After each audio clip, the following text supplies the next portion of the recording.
हरे राम राम राम हरे हरे, हरे कृष्ण कृष्ण कृष्ण हरे हरे.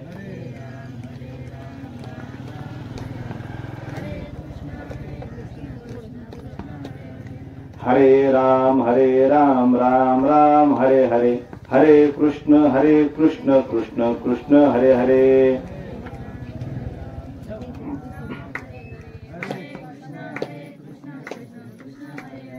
हरे राम राम राम हरे हरे, हरे कृष्ण कृष्ण कृष्ण हरे हरे.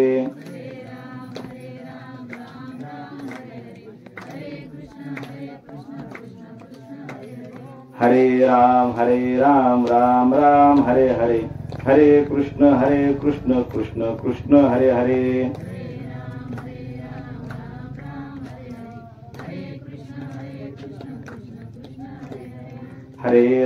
हरे राम राम राम हरे हरे, हरे कृष्ण कृष्ण कृष्ण हरे हरे.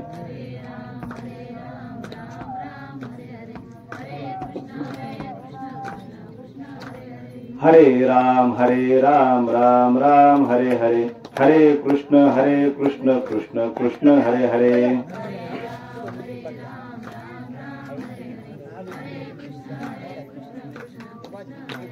हरे राम राम राम हरे हरे, हरे कृष्ण कृष्ण कृष्ण हरे हरे.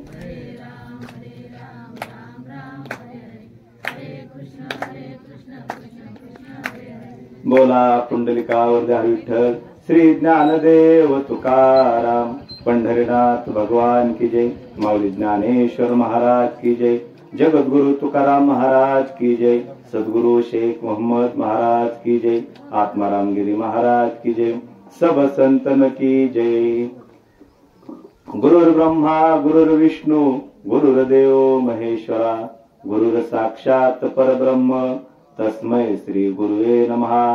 अखंड मंडलाकारं व्याप्तं येन चराचरं, तत्पदं दर्शितं येन तस्मै श्री गुरुवे नमः. श्री ब्रह्मानंदं परमसुखदं केवलं ज्ञानमूर्तिं, विश्वातीतं गगनसदृशं तत्त्वमस्यादिलक्ष्यम्, एकं नित्यं विमलमचलं सर्वधी साक्षिभूतं, भावातीतं त्रिगुणरहितं सद्गुरुं तं नमामि. अज्ञानतिमिरान्धस्य ज्ञानाञ्जनशलाकया चक्षुरुन्मिलितं येन तस्मै श्री गुरुवे नमः. वाहिरे ग्राम संभूतं अविन्दकुलभास्करं, योग संग्राम निर्माता तन्नमामि महम्मदं, तन्नमामि महम्मदं. या नाशिवंत शरीराची भूषणे ती महादुःखाची कारणे, परी ते उंच लाधेची नाठाने नीर मधुर दैसे. या नाशिवंत शरीराची भूषणे ती महादुःखाची कारणे, परी ते उंच लाधेची नाठाने नीर मधुर दैसे. प्रस्तुत ओवी सद्गुरु शेख मोहम्मद महाराज यांच्या दुसऱ्या अध्यायातील ही 61वी ओवी, आणि त्या ओवीतून ते आपल्याला या नाशिवंत शरीराची भूषणे तीच महादुःखाची कारण आहेत, आणि असे कारण, असं उंच पद, असं भूषण देवा मला देऊ नको, असं शेख मोहम्मद महाराज या ओवीतून सांगतात. जसं पाणी मधुर आहे, परंतु ते मधुर स्वतःचा अभिमान बाळगत नाही. झाडं सावली देतात, परंतु त्यांना कसलाही अभिमान नसतो. आपल्याला हे आकाश ढग आपल्याला पाणी देतात, पाऊस देतात, परंतु त्यांच्याजवळ कसलाही अभिमान नसतो. तसा देवा मला अभिमान देऊ नको, असं शेख मोहम्मद महाराज सांगतात.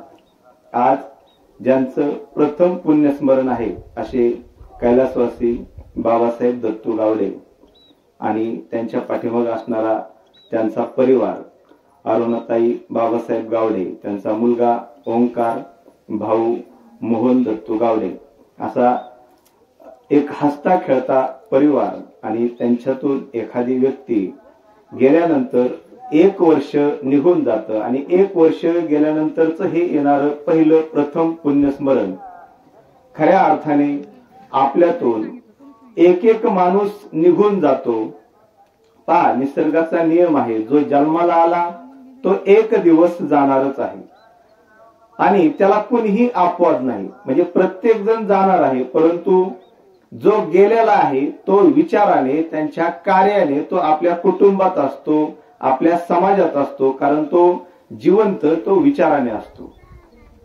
त्या आठवणीला पुन्हा उजाळा मिळतो. त्या आठवणीतून उतराई होता होता आपण ह्या कार्यक्रमातून पुन्हा त्यांना उजाळा देतो की बाबा त्यांनी आपल्या कुटुंबासाठी किती खस्ता खाल्लेल्या असतात. आणि ही जुनी पिढी एक एक करून निघून चालली, कारण त्यांच्याकडे त्यावेळेस साधनं नव्हते, परंतु समाधान होतं.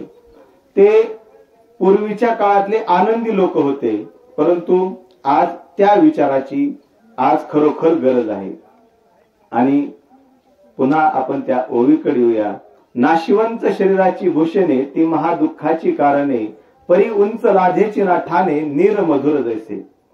आणि शेख मोहम्मद महाराज सांगतात, या नाशिवंत शरीराची भूषणे, मग ती भूषण कोणती आहेत आणि त्यामुळे माणूस कसा दुःखात जातो, त्याचं उदाहरण सांगताना शेख मोहम्मद महाराज सांगतात की आपल्याला पद, प्रतिष्ठा, संपत्ती हे माणसाचे भूषण आहे.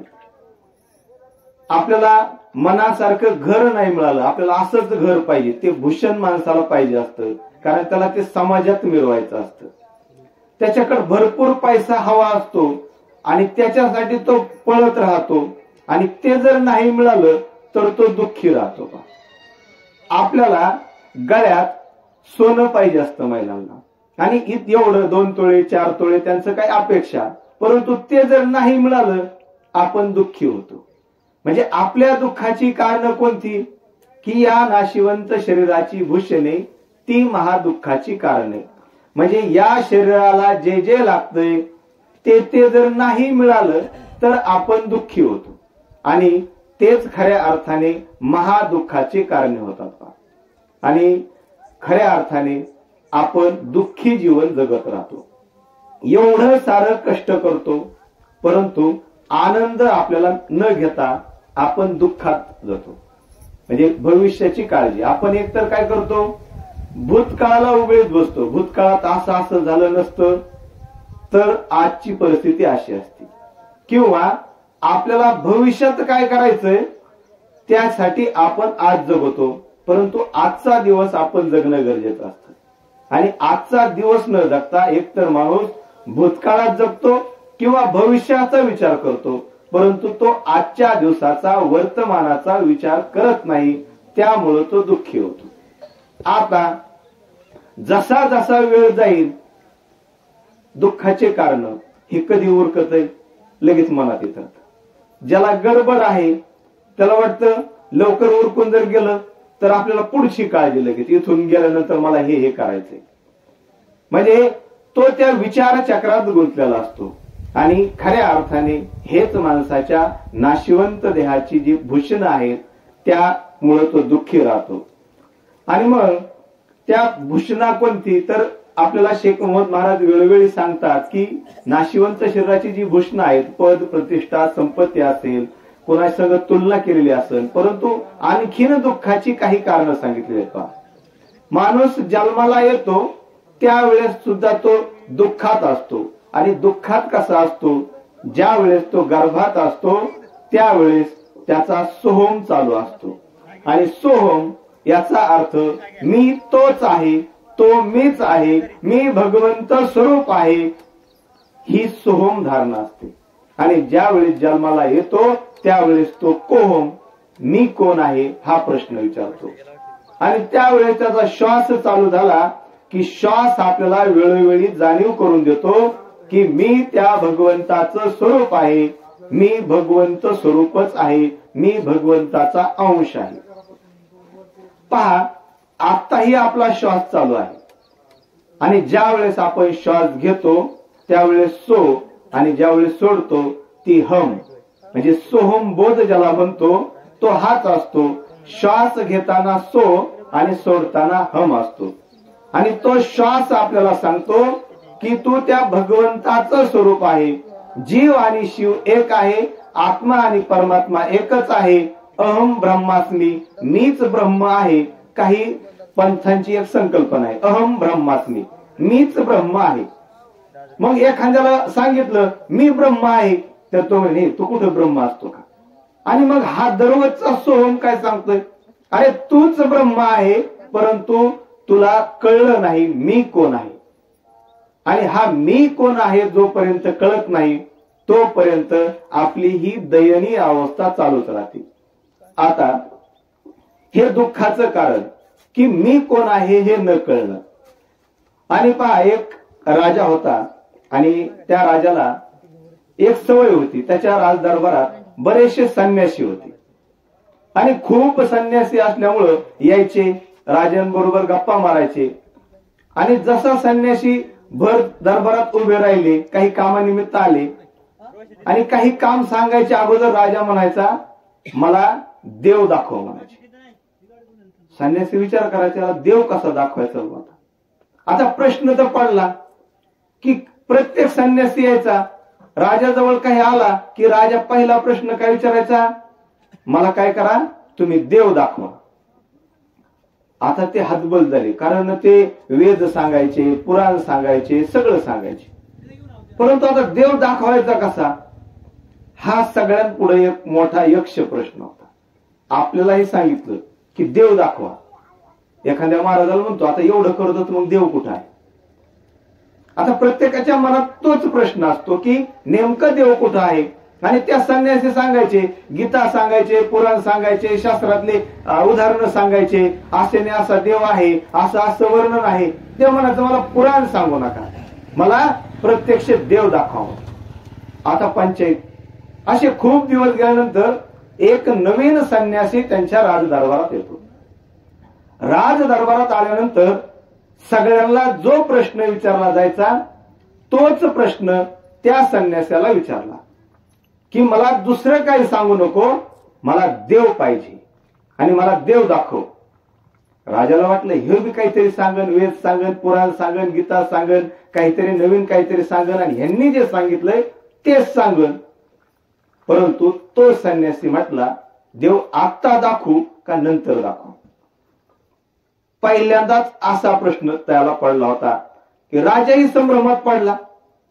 आत्ता दाखवू का नंतर दाखवू असं म्हटल्यावर तो गोंधळात पडला आणि त्याने थोडा विचार केला.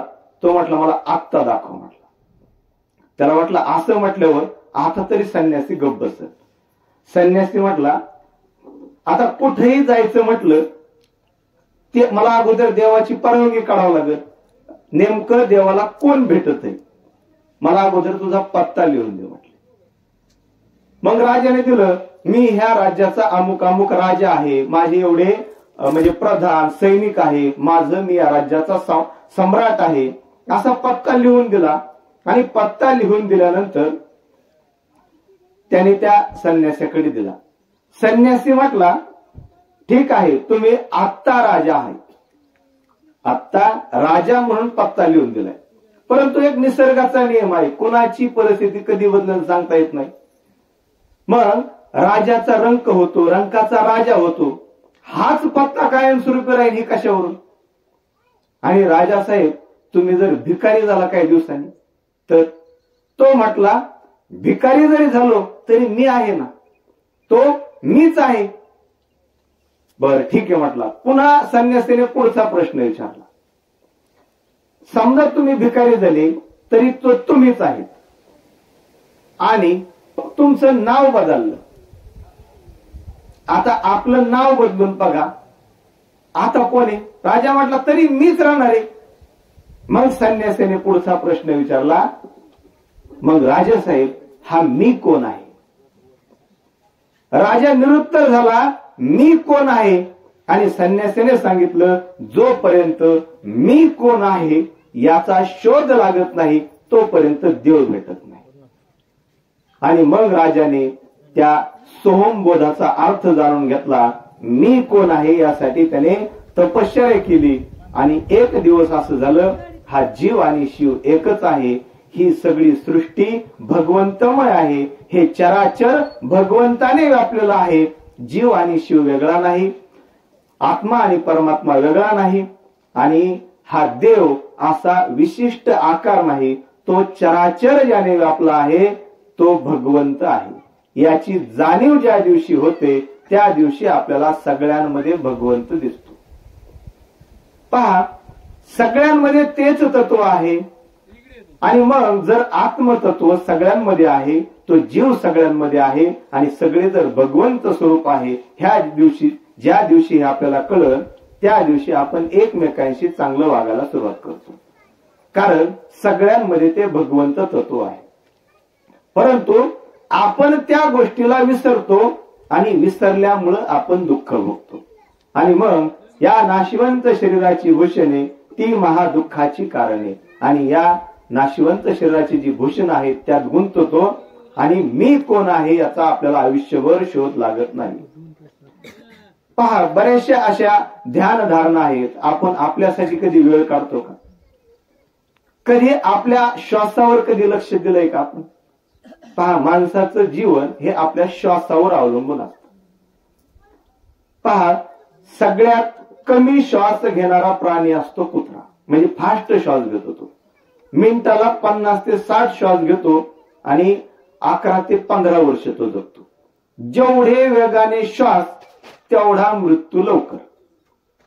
त्याच्यानंतर आपले घोडा, गाय, बैल मिनिटाला 30 ते 40 श्वास घेतात आणि ते 30 ते 40 वर्ष जगतात। बघा आता श्वासाची गती, जेवढे श्वास कमी तेवढं आयुष्य जास्त। आता कासव मिनिटाला पहा 5 ते 10 श्वास घेत होतो आणि तो 300 वर्ष जगतो, म्हणजे 10 श्वास घेणारा कासव 300 वर्ष जगतो आणि साप मिनिटाला 1 ते 3 श्वास घेतो आणि तो 1000 वर्ष जगतो। म्हणजे असं जर त्याला मृत्यू जर नाही आला, नैसर्गिक मृत्यू, तो 1000 वर्ष जगतो। मग माणसाचं खरं आयुष्य किती? आपण विचार करतो की 50 वर्ष झालं की माझं काय राहिलं आता, म्हणजे मीच ठरवतो मला कधी मारायचंय। म्हणजे आपण कधी ह्या श्वासावर लक्ष दिलंय का? माणसाचं पहा, आपण म्हणतो ते साधू संन्यासी 100 वर्ष जगले, 150 वर्ष जगले, म्हणजे खरं आयुष्य माणसाचं 160 वर्षाचं होतं। मग 120, 130, 140, 50 वर्ष माणसं जगले पूर्वीचे। मग आज काही परिस्थिती झाली, कारण ते स्थिर होते, शांत होते, श्वास शांत होता। आज इतकी घाई गडबड झाली, एवढं फास्ट जग झालं, आपल्याला श्वास घ्यायला वेळ नाही। पहिले व्यायाम करायचे पहा, व्यायामाने श्वास नियंत्रण केलं जायचं। आज व्यायाम कुणी करत नाही, कुणी प्राणायाम करत नाही, कुणी मेडिटेशन करत नाही। कधी आपण 10 मिनिटं बसतोय का स्वतःसाठी? मी 10 मिनिटं दररोज माझ्यासाठी मी देतोय का?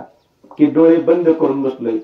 तलवार चालवायला काही लागत नाही, परंतु 10 मिनिटं बसायला खूप, म्हणजे त्याला धैर्य लागतं, धाडस लागतं। एखाद्याला शिवी द्यायची, भांडण करायला सहज करू शकतो आपण, परंतु 10 मिनिटं दररोज बसायचंय याच्यासाठी धैर्य लागतं आणि ते धैर्य जर आपल्यात असेल तर आपल्या या श्वासाची गती आपल्या लक्षात येईल आणि जरी किती वर्ष जगतो हे आपल्या हातात नाही, परंतु तो निरोगी जीवन जगतो। माणसाला ह्या धावपळीच्या युगात कशाने मृत्यू येईल हे माहित नाही, परंतु निरोगी जीवनाचा मूलमंत्र आहे आपल्याला प्राणायाम आणि ध्यान धारणा करावी लागेल। आपल्याला ते मेडिटेशन शिकावं लागेल आणि ह्या ज्या गोष्टी आपण जर शरीरासाठी आता नाही केल्या तर आपल्याला भविष्यात हे इतके आजार वाढले तर या आजारांशी संघर्ष आहे आपला। खूप कष्ट करायचं आणि आजारामध्ये गमवायचं। आज तीच पद्धत निघालेली की कष्ट का करतोय हे जर विचारलं तर पुढे लागन, आजारी पडलो, पैसा लागतो, अचानक उभा कसा करायचा। पण आजपासून माझं शरीर मी नीट ठेवलं तर पुढचा खर्च लाखो रुपये टळतील। त्या पैशात वेगळा आनंद घेऊ शकतात, मस्त फिरायला जाऊ शकतात, पर्यटन करू शकतात, तो आनंद घेऊ शकतात। परंतु या नाशिवंत शरीराची भूषणे याच्यात आपण गुंतलो आणि स्वतःचा शोध घ्यायला आपण विसरलो। आणि ज्यावेळेस संत शेख मोहम्मद महाराजांचा योग संग्राम आपण वाचतो, ज्ञानेश्वरी वाचतो किंवा गीता वाचतो, भगवद्गीतेत भक्ती योग सांगितला, ज्ञान योग सांगितला, कर्मयोग सांगितला, पण आज गरज आहे समय योग। ह्या गोष्टी कधी करायच्या? भक्ती कधी करायची, ज्ञान कधी मिळवायचं, कर्म कधी करायचं, याच्यासाठी आपल्याला समय योग महत्वाचा आहे. आणि हा ज्याला साध्य होईल त्याला आपलं जीवन आनंदाचं करता येईल. प्रत्येकाला प्रश्न विचारला, तुम्ही आनंदी आहात का? इथं बसलेले जेवढे आहेत प्रत्येकाला जर विचारलं की आनंदी आहात का, काय संकल्पना असेल आनंदाची? आहात का म्हटल्यावर प्रश्नचिन्ह. आता काय सांगू मी, आहे का नाही? आहे म्हणावा तर कोणीतरी त्रास देतोय, शरीराच्या वेदना होत आहेत. आणि नाही म्हणावा तर अडचण तरी काय आहे? पहा, आपण एकतर आनंद माग शोधतो भूतकाळात, म्हणजे कोणाला तरी नोकरी लागली असेल, कोणाचा तरी मुलगा नोकरीला लागला, कोणाला नातवंड झाले, त्यावेळेस तुम्ही प्रश्न विचारला तर तुम्ही म्हणता त्यावेळेस आनंद कधी झाला होता? तर मागे एकदा झाला होता. म्हणजे अशा काही घटना आठवतील. किंवा कांद्याला भाव चांगला मिळाला, एकदा 5-10 लाख रुपये आले तेव्हा खूप आनंद झाला होता. आणि आता आनंदी कधी राहणार? असंच पुन्हा ह्या वर्षी चांगला भाव मिळाला तर, चांगला पाऊस पडला तर, किंवा आपल्या मनाजोगी जी इच्छा आहे ती पूर्ण झाली तर मी आनंदी होईल. आता आज आनंदी आहात का? या जगात सगळ्यात मोठा चमत्कार आहे आज मी जिवंत आहे. याच्यापेक्षा मोठा चमत्कार या जगात दुसरा कोणीच नाही. आज कितीतरी लोक उठलेच नाहीत, कितीतरी लोक चालता बोलता गेले. आतापर्यंत या जगात लाखो लोक मेले, म्हणजे सकाळपासून पहाटेपासून आतापर्यंत. मग या जगातला सगळ्यात मोठा चमत्कार कोणता आहे? तर मी आज जिवंत आहे हा चमत्कार नाही का? मग या गोष्टीचा आनंद नको का? मग इथं बसलो याचा आनंद नको का आपल्याला? मग बसलो तर फ्रेश बसणं किती आनंदाचं आहे. मग ह्या गोष्टी जर आपल्याला कळल्या, हा आनंद जर कळाला तर आपलं जीवन आनंदाची डोही आनंद तरंग होईल. नाहीतर आनंद शोधतोय कुठं? एकतर भविष्य काळात आणि एकतर भूतकाळात काहीतरी आनंद झाला होता. परंतु आज आनंदाला काहीच अडचण नाही. मी जिवंत आहे, माझे नातेवाईक, माझा परिवार आहे, मी एका गावात आहे, सगळं मी आनंदी आहे. परंतु तो आनंद मानणार कधी आपण? पहा, एक माणूस होता आणि तो इतका वैतागला की त्याला वाटलं या जगण्यात काहीच अर्थ नाही. कर्जबाजारी झाला आणि कर्जबाजारी झाल्यामुळं त्याचं कुटुंबात नातेसंबंध बिघडले. पैसा नसला की नातेसंबंध बिघडले, बायको नीट बोलाना, मुलं नीट बोलाना. आणि मग त्याने विचार केला, ज्यांच्यासाठी मी कष्ट केलं आज तेच नीट बोलत नाहीत, या जगण्यात काय अर्थ आहे? आणि त्याने विचार केला, हे कर्ज काय लवकर फिटणार नाही, आपल्याला आपले नातेवाईक काही साथ देत नाहीत, त्याच्यापेक्षा आत्महत्या केलेली बरी, असा त्याच्या मनात विचार आला. आणि तो दररोज तोच विचार करायचा की मी आत्महत्याच करतो, यातून मुक्तता मिळवतो, असं त्याच्या मनात आलं. आणि मनात आल्यानंतर एक दिवस भल्या पहाटे तो उठला. 4:30-5ची वेळ होती. तो उठला आणि गावाजवळ एक नदी होती. नदीचा डोह खूप खाली होता, नदीला पूर आलेला होता. आणि तो म्हटला, आज मी काय करतो, या नदीत उडी मारतो आणि हा देह संपवून टाकतो. त्याच्या मनात हे विचार यायला लागले. चालता चालता त्याच्या मनात फक्त मरणाचाच विचार होता, याच्यातून मी आता मुक्त होणार आहे. आणि असं करता करता नदी जवळ आली. नदीत उडी मारणार तेवढ्यात पाठीमागून काहीतरी आवाज आला, अरे थांब थांब म्हटल्याबरोबर त्यांनी मागं पाहिलं तर एक साधू एका झाडाखाली ध्यान धारणेला बसले होते. आणि मग तो साधू महाराजांकडे गेला आणि म्हटला, साधू महाराज, आज मला थांबू नका, मी खूप वैतागलेलो आहे, मला मरायचंय आणि मला तुम्ही थांबवू नका. साधू महाराजांनी सांगितलं, मरायचंय तर मर, परंतु एक दिवस माझ्या बरोबर चाल. आणि एक दिवस चाल म्हटल्याबरोबर तो म्हटला, नाही मला काही थांबवू नका, मला जाऊ द्या. परंतु साधू महाराज म्हटले, माझी विनंती आहे बाबा तुला, एक दिवस माझ्या बरोबर चाल. आणि तो म्हटला, बरं आजच्याच दिवस, परत उद्या काय मला अडवू नका. साधू महाराजांनी सांगितलं, मी उद्या अडवणारच नाही. आणि मग तो साधू महाराजांबरोबर निघाला. आणि निघाल्यानंतर एका राजवाड्यात साधू महाराज आणि त्या व्यक्तीला घेऊन ते तिथे गेले. आणि तिथे गेल्यानंतर राजा सिंहासनावर बसलेला, साधू महाराज आल्यामुळं राजा उभे राहिले, साधू महाराजांचं दर्शन घेतलं आणि त्यावेळेस साधू महाराजांनी कानात राजाच्या काहीतरी सांगितलं. आता काय सांगितलं ह्या माणसाला काय माहित नाही. आणि मग राजा सिंहासनावर बसला आणि राजाने घोषणा केली की या ठिकाणी एक अशी व्यक्ती आलेली आहे आणि त्याला त्याची किडन्या, त्याचे डोळे विकायचे, तर जर कोणाला काही घ्यायचे असेल तर सांगा. मग असे बरेचसे गरजवंत होते की त्यांना त्यांची किडनी, डोळे, अवयव लागत होते आणि बरेच जण पुढे आले. आता त्याची बोली चालू झाली की कोणीतरी सांगितलं डोळा 5 लाख रुपयाला, 2 डोळे दिले तर 10 लाख रुपये. कोणीतरी म्हटले यांची मला किडनी आवश्यक आहे, माझ्या घरच्यांना किडनी नाही. मग किडनीची बोली लागली, दोन्ही किडनीची 50 लाखापर्यंत बोली गेली. अशी सगळ्या शरीरातले एक एक अवयव करोडो रुपयापर्यंत गेले. परंतु हा व्यक्ती म्हटला, साधू महाराज तुम्ही मला फसवलंय. म्हटलं मला अशी बोली नव्हती केली की तुम्ही माझा देहदान करता किंवा या अवयव काढून घेता. मी फक्त तुमच्या बरोबर आलो आणि तुम्ही माझ्याशी वाईट वागताय. मी कोणालाही देहदान करणार नाही. माझा एवढा किमतीचा देह आहे, मी कसा विकू. मग त्या साधू महाराजांनी सांगितलं, असा तू सकाळी उडी मारणारच होता, तू मरणारच होता, मग काय अडचण आहे. आणि मग त्या साधू महाराजांना तो म्हटला की माझ्याकडून चूक झाली असते, आज मी गेलो असतो तर. मला मिळालेला हा देह एवढा किमतीचा आहे आणि आज मला त्याची जाणीव झाली. एवढं करोडो रुपयाचं शरीर देवाने मला मोफत दिलंय, त्याची किंमत आहे का मला. आता ती गोष्ट आपल्यालाही लागू पडते. एवढे अनमोल, एवढे चांगले लोक मला दिले, मला आई वडील दिले, बहीण भाऊ दिले, बावखी दिली, गाव दिलं, नातेवाईक दिले. सगळं व्यवस्थित असताना आपण कधी आभार मानलेत का यांचे. देह दिलाय त्यांचे कधी देवाचे आभार मानले का. कधी आई वडिलांचे आभार मानले का आपण की तुम्ही माझ्यासाठी एवढे कष्ट केले. कधी नातेवाईकांनी साथ दिली त्यांचे कधी आभार मानलेत का. नाही. त्या गोष्टीसाठी आपण काय करतो, मला हे हवं ते हवं, देवा मला हे दी ते दी. पण जे दिलंय त्याचे कधी आभार मानलेत का. म्हणजे आपला हा ऍटिट्यूड हा ग्रॅटिट्यूडचा पाहिजे.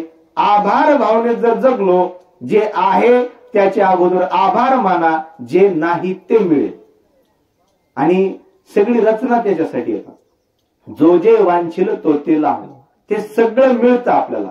परंतु जे दिलंय त्याचे आभार कधी मानणार.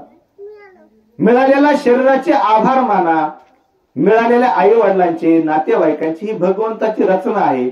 सगळं आपल्याला गिफ्ट दिलंय हे, आणि गिफ्ट आपण किती जपून ठेवतो. एखादं जर कार्यक्रमात गिफ्ट मिळालं किंवा बक्षीस मिळालं तर आपण मस्त पेटीत ठेवतो, ते आठवण जपून ठेवतो. मग ही मिळालेली माणसं किती मौल्यवान आहेत याचा कधी विचार केलाय का. मग मिळालेल्या वस्तू, मिळालेली माणसं याचे आभार मानायला शिका, तर आपल्याला नाही त्या गोष्टी, तुमच्या मनातल्या सगळ्या इच्छा कधी पूर्ण होतील. जे मिळालंय त्याचे आभार माना. परंतु या आभार भावनेत जगायला शिकता आलं पाहिजे.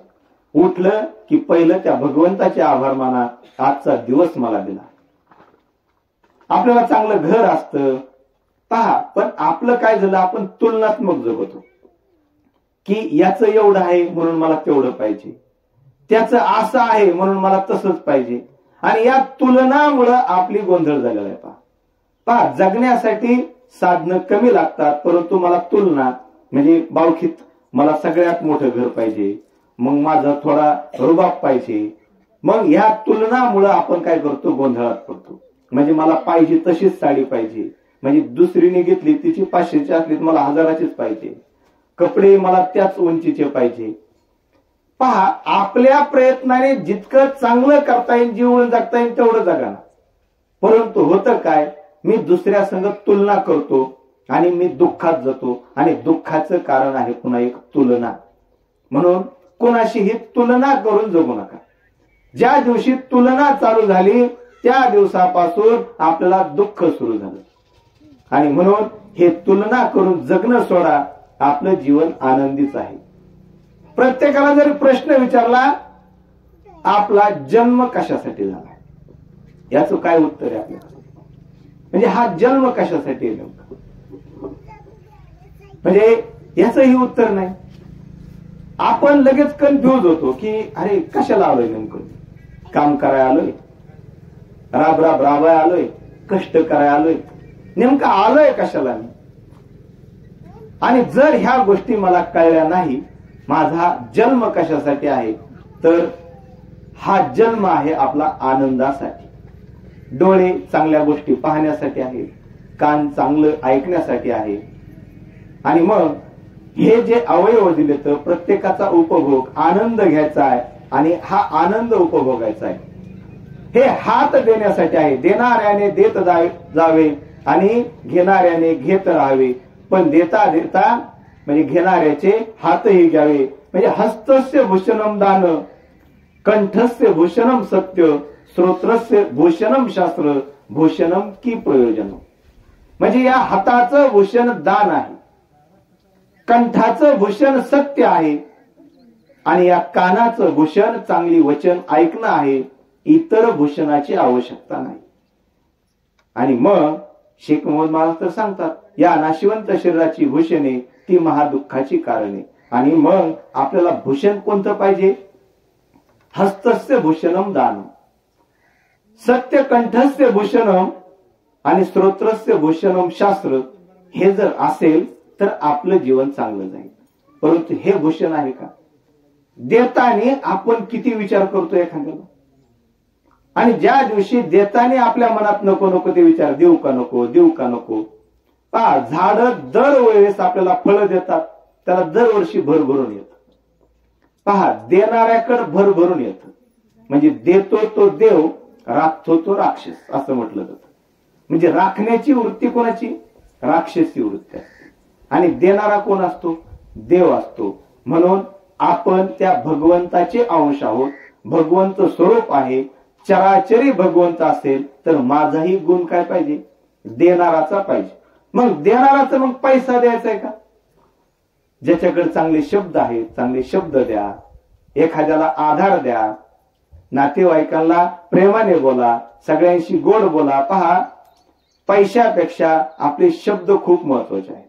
म्हणजे शब्द हे दुधारी तलवार असतात. म्हणजे शब्द घडे मोडे, शब्द विष, शब्द अमृत. म्हणजे ह्या सगळे शब्दांवर खेळ आहे. आणि जर हे शब्द आपण चांगल्यासाठी वापरले तर आपलं कल्याण होईल. 90% गोंधळ शब्दांनी केलेला असतो.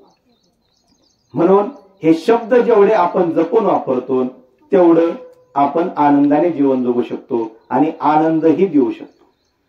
परंतु या शब्दांचा वापर ज्या दिवशी जपून चालू होईल त्या दिवशी आपण सहज कोणाला टोमणे मारतो, कोणाची तरी निंदा करतो.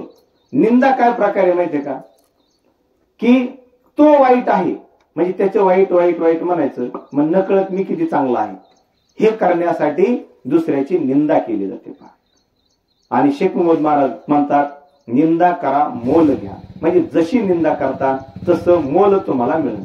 पुढच्याला काही फरक पडत नाही, परंतु निंदा केल्यामुळं ती गोष्ट आपल्यामध्ये रुजती आणि आपण जगाला तेच देत राहतो. सारखी निंदा आपल्यापाशी माणसंही बसत नाही, ते म्हणजे सारखा तो इतरांना दोष देतो. पहा, निसर्गाचा एक नियम आहे, त्याच्याकडे जे जे आहे तो ते देत असतो. पहा, झाडं फळं देतात, सावली देतात. पहा, ढग पाऊस देतात, सूर्य आपल्याला प्रकाश देतो. म्हणजे निसर्गाचा नियम आहे. आपणही निसर्गातले घटक आहेत. आपल्याकडे जे आहे ते आपण दुसऱ्याला देतो. मग माझ्याकडे तोंडात सारख्या मनात शिव्या असेल तर उठता बसता आपल्या तोंडातून शिव्या जातात. म्हणजे त्याच्यात काय आहे? निसर्गाचा नियमच सांगतो, ज्याच्याकडे जे आहे ते ते दुसऱ्याला देत असतो. मग आता आपल्याला स्वतःला चेक करायचं, माझ्याकडे काय आहे. माझ्याकडे दोष असेल तर मी नुसते दोष व्यक्त करत राहीन. माझ्याकडे शिव्या असतील तर मी शिव्या देईन. माझ्याकडे वाईट वागणूक असेल तर पुढच्याला वाईट सांगत राहीन. मी भ्रष्टाचारी असेल तर मी भ्रष्टाचार सांगत राहीन. माझी संगती वाईट असेल तर तीच कशी चांगली आहे हे सांगत राहील. म्हणजे आपल्याकडे जे आहे ते दुसऱ्याला देत असतो. माझ्याकडे जर प्रेम असेल तर मी प्रेम देईन, आनंद असेल तर आनंद देईन, सुख समाधान हे जे माझ्यात आहे ते बाहेर येत असतं. आपण नाही म्हणत का, जे पोटी ते ओठी येत. म्हणजे जे पोटात आहे तेच आपल्या तोंडात येतं, आपण तेच बोलतो. म्हणून लक्षात ठेवायचं, आपल्यात काय आहे इथून पुढे चेक करायचं. दुसऱ्याला चेक करू नका. आपलं सुख आणि दुःख हे आपण दुसऱ्यावर अवलंबून ठेवलं. आता दुसऱ्यावर कसं अवलंबून पहा, आपली अपेक्षा एखाद्याने पूर्ण केली तर मी सुखी होतो, आणि जर एखाद्याने अपेक्षा पूर्ण नाही केली तर मला दुःख होत. सासूनी सुनाचं किंवा सुनानी सासूचं नाही ऐकलं तर त्या दोघी दुःखी होतात. मुलगा मोठा झालाय आणि बापाचं ऐकत नाही, तो बाप दुःखी होतो. एखादा नेता असेल, कार्यकर्ते नीट ऐकतच नाही, कामच करत नाही, तर तो दुःखी होतो. आपलं सुख आणि दुःख हे आपण दुसऱ्यावर अवलंबून ठेवलं. अशी वस्तू आहे का, हा आनंद एखाद्या बाजारात मिळतोय, तर तो आनंद कुठं आहे नेमकं, ते सुख कुठं आहे, तर ते सगळं आत आहे. पहा, ज्यांच्या ज्यांच्या तुम्ही मूर्ती पाहिल्या असत्याल, गौतम बुद्ध पहा, शेख मोहम्मद महाराज, हे साधू संत पहा, ते सगळं त्यांच्या आतमध्ये होतं. पहा, ते डोळे बंद करून बसलेले दिसतात तुम्हाला मूर्ती. त्याचं कारण, जे पिंडी तेच ब्रह्मांड आहे. मग सुख समाधान आनंद त्यांना आत सापडला आणि त्यांना एक रत्न सापडले मिळालं, आणि हा आनंद ते वाटत राहिले आणि समाजाला सुखी करत राहिले. आणि शेख मोहम्मद महाराज एका अभंगातून सांगतात की, मनुष्य जन्म रत्न तेथे काहो वाईटपण, नरदेह संचित दैवे, सर्वानुभूती गोड व्हावे, नका निघो अदपाती, शेख मोहम्मद विनवी. आणि ते सांगतात, आपल्याला मिळालेला हा मनुष्य जन्म हा रत्न आहे, तुम्ही अनमोल रत्न आहात, हा भाग्याने मिळालाय. मग जर हा देह भाग्याने मिळालाय तर आपण भाग्यवंत आहोत, आणि जर आपण भाग्यवंत आहोत तसं आपण जगलं पाहिजे, तसं वागलं पाहिजे, आणि इतरांनाही आपण चांगलं बोललं पाहिजे. जर या गोष्टी केल्या तर आपलं जीवन आनंदाचं होईल. एवढं सगळं शास्त्र, एवढं सगळं पुराण, गीता, हे सगळं आपल्याला कसं जगायचं हे सांगतात. पहा, एक वचन आहे, म्हणजे यदा यदा ही धर्मस्य ग्लानिर्भवति भारत. आणि मग ज्या ज्या वेळेस या पृथ्वीवर अन्याय होतो, अधर्म येतो, त्यावेळेस भगवंत अवतार घेतात. आता म्हटले पुढे एक अवतार होणारे कल्कीचा अवतार. आता मला सांगा, म्हणजे याचा अर्थ आपण सगळे मानव आहोत. म्हणजे वाईट कोण करणारे पाहता, मानवच वाईट करणारे, आणि माणसाचा नाश करायला कोण येणारे, देव येणारे. मग देवाला अवतार घ्यायला लावायचा आहे का नाही लावायचा हे कोणाच्या हातात आहे आता. म्हणजे चांगलं वागलं तर ओके, नाही वागलं तर आपल्या संवारासाठी कोणाला यावं लागणार आहे. म्हणजे कोरोना कोणाला पाठवावं लागेल, पुन्हा वेगवेगळ्या गोष्टी कोणाला पाठवावं लागेल त्यांना. म्हणजे ह्या सगळ्या वेगळ्या कोरोनाचा भयंकर परिणाम आपण बघितला. आणि त्या काळात आपल्याला बाहेरही पडता येत नव्हतं, घरात बसून सुद्धा एक भीती तयार झाली होती. म्हणजे अशा प्रकारचे ते अस्त्र त्यांनी एक टाकलं तर सगळी दुनिया ठप्प झाली होती. मग यदा यदा ही धर्मसे, म्हणजे भगवंताने आणखी काही करावं नाही, इतकं वाईट वागू नका. मग जर चांगलं वागलो का, ज्याचं चांगलं वागले ना त्यांचं चांगलंच होतं का. आपण काय करतो, एखाद्याने 2 नंबरची कमवली, मग आपल्यालाही त्याचा मोह तयार होतो की बाबा मी तर तशी कमवली तर मी श्रीमंत होईल. पण जगात शॉर्टकट नसतो. टाटा, बिर्ला, अंबानी पहा, त्यांचं चरित्र वाचा, ते वाचल्यानंतर कळतं आपल्याला त्यांनी केलेले कष्ट आणि भगवंतावर त्यांची असलेली श्रद्धा. जे मोठाले लोक आहेत ते श्रद्धाळू आहेत. आताची पिढी ती श्रद्धा नको वाटते त्यांना. सगळं आता मोबाईलमुळे श्रद्धा अंधश्रद्धा ते तर काहीच कळत नाही. ते सगळे मोबाईलच्या आहारी गेलेली ही पिढी, आणि त्यांना चांगलं वाईट हे समजण्याच्या पलीकडे गेल्या. परंतु जी मोठी माणसं झाली त्यांचा भगवंतावर असलेला विश्वास, श्रद्धा आणि त्यांचं कष्ट यामुळे ती मोठी झाली. आणि आज जगाला त्यांनी एक प्रकारचा आदर्श घालून दिला. आणि जर ह्या गोष्टी आपल्याला कळल्या, आपण ह्या जाणून घेतल्या, तर नक्की आपल्या जीवनात सुधारणा होईल. परंतु आपल्याला या नाशिवंत शरीराची भूषणे, पण या भूषणात अडकायचं का आनंदी जीवन जगायचं हे आपण आता ठरवावं लागेल. आणि मग या संतांनी जो मार्ग दिला आपल्याला, त्या मार्गाने आपल्याला चालावं लागेल. आपली वाणी, विचार आणि कृती, म्हणजे शब्द, कृती आणि विचार, बोले तैसा चाले त्याची वंदावी पावले. आपल्याला जे करायचंय तेच बोला, तीच कृती करा. म्हणजे आपल्या मनात एक, तोंडात एक येतंय, करतोय एक, आणि त्यावेळेस आपल्यावरचा विश्वास उडतो. पहा, एकमेकांचा विश्वास कधी उडतो की आपण सांगितलं, एकाला एक सांगतो, दुसऱ्याला एक सांगतो, तिसऱ्याला एक सांगतो, याच्यामुळे आपला एकमेकांवरचा विश्वास उडाला, आपले विचार चांगले राहिले नाहीत. आणि हे विचार चांगले न राहिल्यामुळं त्याचा परिणाम आपल्या शरीरावर झाला, आपल्या मनावर झाला, आणि आपले मन कलुषित झाली. पहा, विचारांचा काय परिणाम होतो, एक सत्य घटना आहे. पहा, हे विचार काय असतात, इथून पुढे ती ऐकल्यानंतर तुम्ही विचार कसे बदलता. एक इतिहासात, म्हणजे आत्ताच्या बी त्या घटना आहेत, म्हणजे आता जे विचार करतो तशाच प्रकारचा आहे, परंतु ती एक घटना आहे, सत्य घटना आहे. कृष्णदेवराय नावाचा एक राजा होता कर्नाटकमध्ये. इतिहास ज्यांनी वाचला असेल त्यांना माहित आहे. आणि कृष्णदेवराय एकदा आजारी पडला. तो राजा इतका आजारी पडला, वैद्य आले, डॉक्टर आले, सगळे आले, उपचार चालू झाले, परंतु त्या राजाला काही बरं वाटलं. इतका तो आता इतकी त्याची परिस्थिती खालावली, शरीर खालावलं, आणि काहींनी तर सांगितलं काही दिवसाचा सोबती आहे राजा. आता राजालाही कोण ऐकू यायला लागली, मी काही दिवसाचा सोबती आहे, मी जाणारच आहे. परंतु मग प्रधानाला बोलून घेतलं आणि त्याने सांगितलं, प्रधानजी, माझी शेवटची इच्छा आहे, मला या नगर प्रदक्षिणा करायची. मला माझं हे राज्य, हे नगर, मला माझं डोळे भरून पाहायचंय, मी मरायला मोकळा. मग राजाची शेवटची इच्छा, सगळी जनता कामाला लागली, आणि मग ते नगर सजवलं, आणि प्रधानजी, राजा आणि ते सैनिक त्या नगराची प्रदक्षिणा करण्यासाठी निघाले. वाजत गाजत प्रदक्षिणा होती. सगळं नगर, लोक ते राजाला पाहण्यासाठी, राजाचं शेवटचं दर्शन घेण्यासाठी आलेले.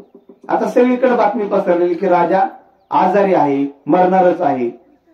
आणि काही दिवस, म्हणजे पुढं आल्यानंतर एका ठिकाणी तो रथ थांबला, आणि राजा त्या रथातून बोट दाखवून त्या प्रधानाला म्हणतोय, तो तिथे एक दुकानदार आहे म्हटली, मला तो दुकानदार दिसतोय, मला असं वाटतंय की उद्या त्याला फाशी द्या म्हटले. आता त्या दुकानदाराचा ती पेट होती, त्या व्यापाऱ्याचा राजाचा कसलाही संबंध नाही, परंतु राजा काय म्हणतोय प्रधानजीला की उद्या त्याला सुळावर चढा, त्याला फासावर चढवा, आणि त्याला मारून टाका. असं राजाच्या मनात का आलं हे प्रधानजीला कळाना.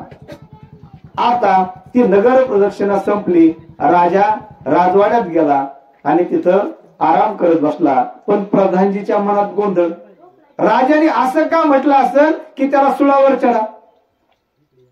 आणि मग प्रधानजी वेश बदलून त्या दुकानदाराकडे आला, आणि मग गप्पा सुरू केल्या, काय चाललंय, बरं चाललंय का. आणि तो म्हटला, आता तो व्यापारी, तो दुकानदार काय म्हणतोय ते पहा. प्रधानजीने त्याला विचारलं की बरं चाललंय का. तो म्हटला, कशाचं काय. म्हटला, म्हणजे माझा व्यवसाय हा चंदनाचा, चंदनाचे लाकडं विकतो, पण कुणी चंदनाचे लाकडं विकत घेत नाही, माझं पोट भरत नाही. पण मला असं वाटतंय की आपल्या राज्याचा राजा मरावा आणि त्याच्या चितेसाठी माझी चंदनाची लाकडं न्यावी. आणि अनेक दिवसापासून तोच विचार करतोय. म्हटला, आता हे विचार किती घातक असतात. मग प्रधानजीच्या लक्षात आलं, राजा त्याला असं का म्हटलं असावा, सुळावर चढवा. यांची ओळख नाही, ह्यांनी एकमेकाला कधी पाहिलंच नाही, आणि तरीही दोन्ही एकमेकाला मरायची अपेक्षा करतायत. एक म्हणतोय राजा मेला पाहिजे, आणि राजा म्हणतोय त्या दुकानदाराला सुळावर चढवा. आणि प्रधानजी परत नंतर वेश बदलून आला, आणि तो त्या दुकानदाराकडे गेला आणि दुकानदाराला म्हटला की राजाने एक आदेश काढलाय, म्हटले की तुमचे चंदन खूप चांगलं आहे, म्हटले एक काम करा, इथून पुढे राजवाड्यात जी चंदन तिलक म्हणजे चंदनाच्या वस्तू उदबत्ती सगळं बनवण्यासाठी तुमच्या दुकानातली चंदन घेतली जाते. आता ते सगळे चंदन उचलले आणि दररोज तो न्यायला लागला. आता तो दुकानदार खुश झाला, इतका खुश झाला की तो असा म्हणायचा, राजा खूप दिवस जगला पाहिजे, खूप दिवस जगला पाहिजे, कारण माझी दररोज चंदन विकतील. आणि असं म्हटल्यामुळं काही दिवसांनी राजा खरोखर बरा झाला. आणि पहा आता ह्या विचारांची ताकद काय आहे. आपल्याही आसपास अशी उदाहरणं घडतात. पहा, ज्या घरात भांडण आहे, वाद आहे, एकमेकांविषयी वाईट, पहा असे काहीतरी उदाहरणं आहेत मी पाहिले. तर एखादी सहज म्हणते याच्यावर डबा पडून द्या, राखेल पडून द्या, असे शब्द असतात. आणि काही दिवसांनी त्याच घरात अशी घटना घडते आणि खरोखर कुणाचा तरी मृत्यू होतो, कुणाचं तरी अघटित होतं. अशा काही घटना घडतात की त्या घरातलं एक एक माणूस निघून जात. आणि अशी मी डोळ्यात देखत उदाहरणं पाहिजे. म्हणजे विचार, आपण बोलतोय काय, विचार काय करतोय, याच्यावर तुमचं जीवन अवलंबून आहे. आज माझी परिस्थिती म्हणजे तुमची माझी काय, आजची जी परिस्थिती आहे ते माग केलेले विचार आहेत. म्हणजे मी आज गरीब असेल, माझी परिस्थिती नाजूक असेल, मी माग काय काय केलं ते आज मी जगतोय आणि मला पुढे काय हवं आहे ते मला आज विचार करावे लागते. मला जर चांगलं आयुष्य पाहिजे असेल तर मला आज चांगला विचार करावा लागेल, माझं आयुष्य चांगलं आहे म्हणजे मी पुढे चांगलं जगन. असं कधीही होत नाही कोणतंही. पहा आता इथं कपाशी लावली म्हणजे 3-4 महिन्यानंतर त्याला फळ येणार. मग विचाराचं सुद्धा तसंच आहे.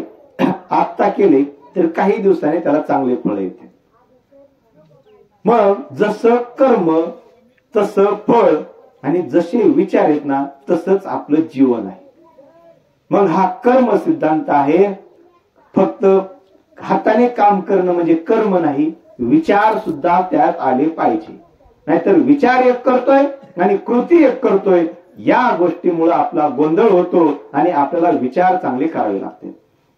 एखादी सासू बघा, आता मुलाचं लग्न जवळ आलं तर ती म्हणते आजकालच्या पिढीचं काय सांगता येते, सांभाळते का नाही, सांभाळणारच नाही तर मी त्यांच्यात राहतच नसते. आणि काही दिवसांनी ते वेगळे राहतात. बघा असं कोण म्हटलेलं असतं अगोदर की मी यांच्यात राहत नसते, मी माझी एकटी एकटी करून खाईन. पण आजकालच्या पोरी अशा अशा निघाल्यात आणि त्या पुढे सांभाळत असतात का. आणि काही दिवसांनी असं होतं त्या खरोखर सांभाळत नाहीत. बघा असे उदाहरण तुम्ही पाहिले असते. म्हणलेल्या त्याच आहेत, परिणामही त्याच भोगतायत. मग घरात जर आपण असे विचार ठेवले, आजकालचे आता माणसं आपण सहज म्हणतो पुढच्या पिढीचं काय खरंय, सांभाळते का नाही, काही दिवसांनी ते सांभाळतच नाहीत. म्हणजे हे कोणी सांगितलंय आपण, हे मीच सांगितलंय. आपलं वय 50च्या जवळ आलो, आता काही नाही 10-20 वर्ष जगन, बळत जगन होतो आणि तो बळत जगतो. आणि शेवट आला का काही दिवसात तुम्ही मरणार आहे, आता माझं काय राहिलं. बघा हे मरण, हे जगणं हे आपण आपल्या विचाराने कसं केलंय पहा. आणि जर हे विचार आपण जर चांगले केले, चांगलं आचरण केलं तर जगणं हे आनंदाचं होतं. विचार चांगले करायला काय अडचण. हा ऐकायला खूप बरं वाटतंय, परंतु जगायसाठी साधना करावी लागते, त्याच्यात सकारात्मक विचार करावा लागते ना, कशीही परिस्थिती येऊ द्या. पहा मी माझा आनंद चांगला विचार सोडता कामा नाही. एक लाओ नावाचे तत्ववेत्ते होते आणि ते लाओ त्यांनी ताओ धर्माची स्थापना केली. त्यांचे जगभरात लाखो शिष्य आहेत. आणि वयाच्या 80व्या वर्षी ते मृत्यूशय्येवर पडले. त्यांचा मृत्यू, आता महान व्यक्तींना, महापुरुषांना, साधू संतांना आपला मृत्यू कळतो आणि त्यांनी सांगितलं की मी आता मरणार आहे. परंतु एक शिष्य जवळ आला आणि शिष्याने विचारलं, अहो महाराज, आतापर्यंत मी 50 वर्ष झाले मी इथंच आहे आणि या 50 वर्षात तुम्ही कधीही दुःखी दिसला नाही, कधीही पाहिलं तर तुम्ही आनंदीच आहात. या आनंदाचं रहस्य काय आहे? The secret of happiness. या आनंदाचं रहस्य काय? तर त्या लाओंनी सांगितलं मी ज्या ज्या वेळेस सकाळी दररोज उठलो की माझ्या पुढे माझी 2 बोट करतो आणि एकाला नाव दिलंय मी दुःख आणि एकाला नाव दिलंय आनंद, आणि मी दररोज आनंदाची निवड करतो. मग दिवसभर मला कुणीही भेटो, कसल्याही तोंडाचा भेटो, कुणीही भेटला तरी मी माझा आनंद सोडत नाही. मला कोणी निंदा करा, मला कोणी त्रास द्या, परंतु मी माझा ठरवलेला आनंद 50 वर्ष झालं सोडला नाही, म्हणून मी आनंदी जीवन जगतो. आता आपला आनंद कोणावर? त्याचं तोंड पाहिलं की माझा दिवस बेकार जातो. म्हणजे आता हा आनंद कुठं असतो रे? म्हणजे आपला आत असतो सगळा. मग हा आनंद आत आहे, तर दुसऱ्याचं तोंड पाहून मी आनंदी कसा होईल किंवा दुःखी कसा होईल? तर पहा, हा सगळ्या आतमध्ये आहे. ह्या सगळ्या आनंदाच्या ग्रंथी, दुःखाच्या, ह्या सगळ्या आतमध्ये आहेत. आणि जर हे आत आहे तर दुसऱ्याला पाहिल्यानंतर दुःख होतं, दुसऱ्याला पाहिल्यानंतर डोकं दुखतं. आपण म्हणतो तिचं तोंड पाहिलं ना मला ना डोकं दुखतं माझं, त्याचं तोंड जर पाहिलं ना माझं डोकं दुखतं, त्याला पाहिलं की मला असं होतं.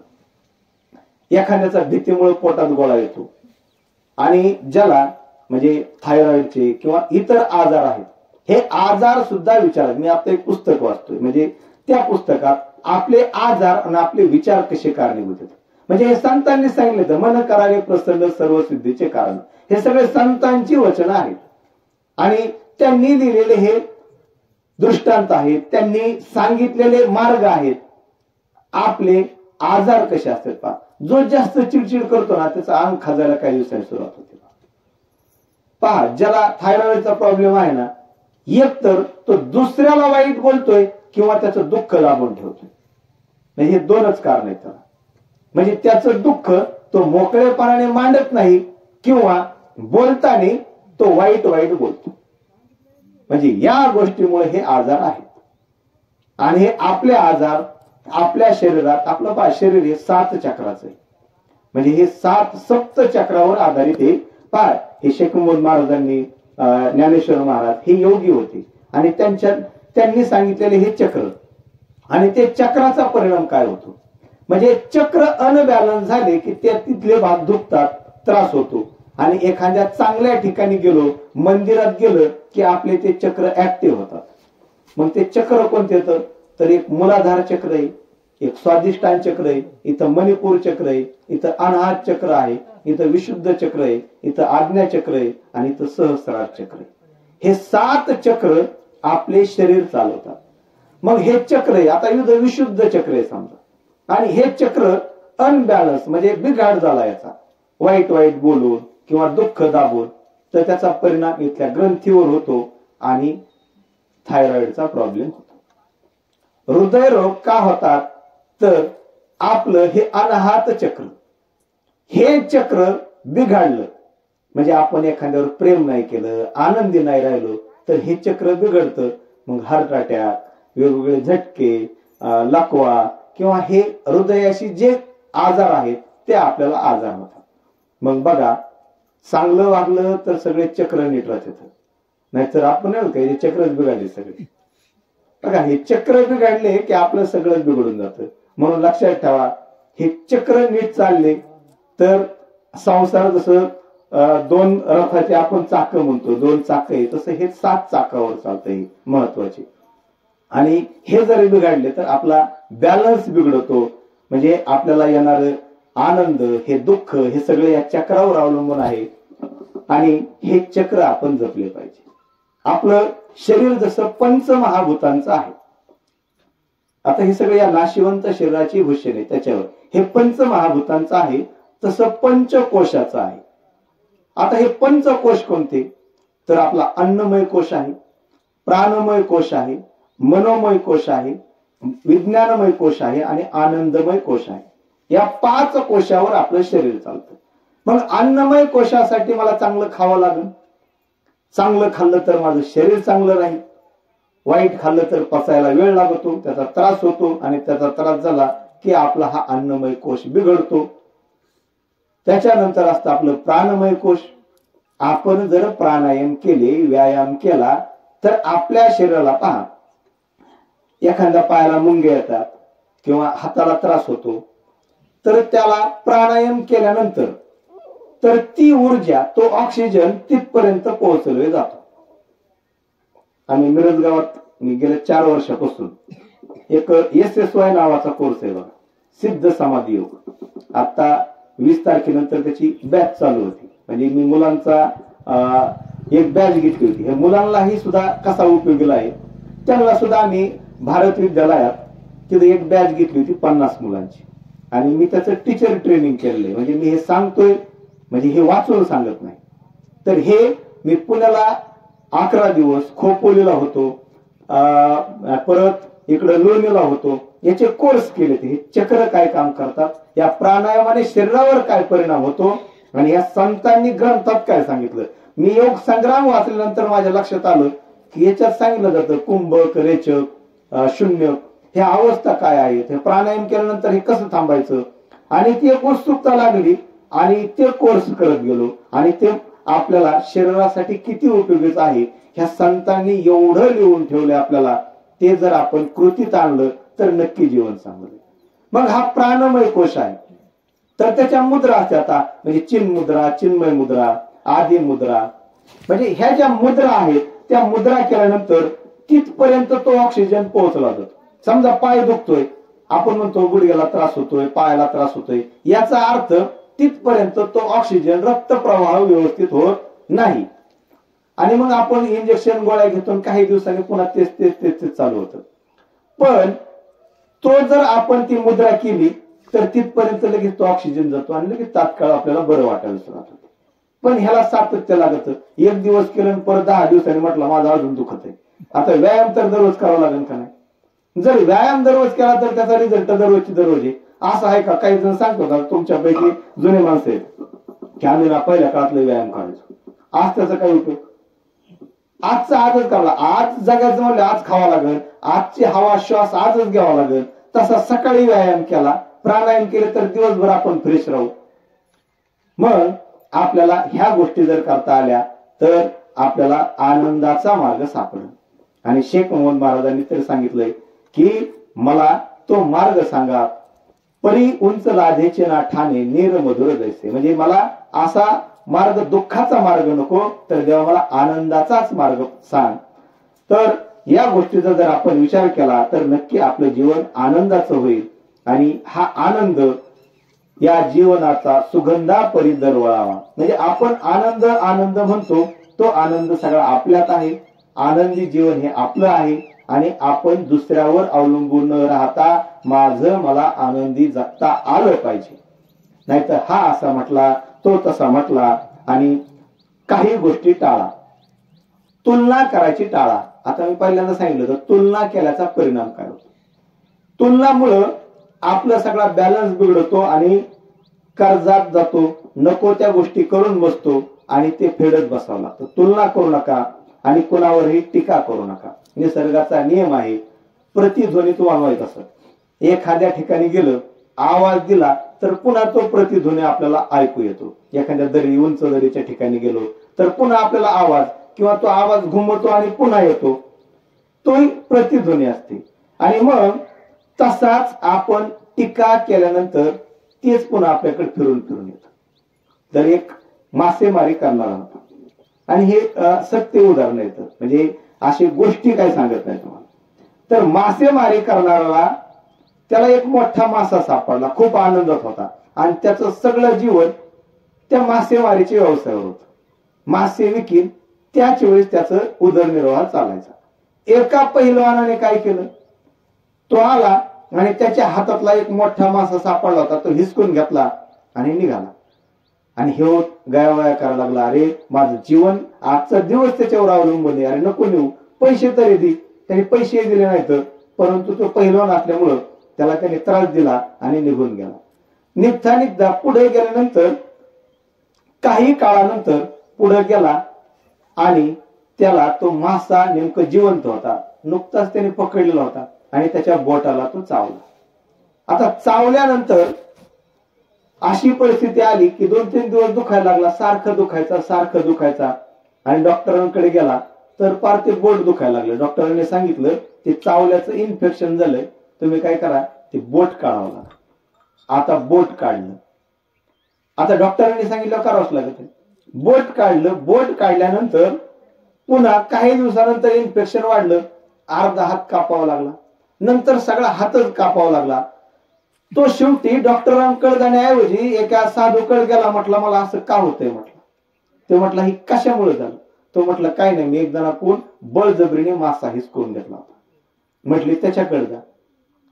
आणि त्याच्याकडे गेल्यानंतर त्याला विचारलं की बाबा तू असं काय म्हटला होता आणि काय केलं, तुला कोणती जादू येते की माझा हात असा झालाय. त्याने सांगितलं काहीच नाही. ज्या वेळेस तुम्ही माझ्या हातातून मासा हिसकून घेतला, मला धक्काबुक्की केली, त्यावेळेस मी देवाचं दर्शन घेतलं. देवा, माझा उदरनिर्वाह या माशावर होता, यांनी माझ्या हातातला मासा हिसकावून घेतला, तूच बघ काय असेल. आणि त्याचा परिणाम असा झाला. म्हणजे हे कर्म कसं फिरून फिरून येते का. म्हणजे जसे कर्म करतो तसं फळ आपल्याला मिळतं. आंब्याचं झाड लावलं तर आंबे मिळतील, चिकूचं लावलं तर चिकू मिळतील. चांगले विचार केले तर चांगलं जीवन मिळेल, चांगलं कर्म केलं तर चांगलं फळ मिळेल. मग या गोष्टीचा आपण विचार केला तर क्षणोक्षणी हाची करावा विचार. तरावया पार भव सिंधू, नाशिवंत देह जाणार सकळ, आयुष्य खातो काळ सावधान. आणि हा सावधानतेचा इशारा आपल्याला संत देतात. वेळोवेळी म्हणतात सावधान. शाळेतल्या मुलांना माहिती सावधान विश्राम, म्हणजे सावधान कधी आणि विश्राम कधी करायचा. म्हणजे हा सावधानतेचा इशारा संत सुद्धा देतात.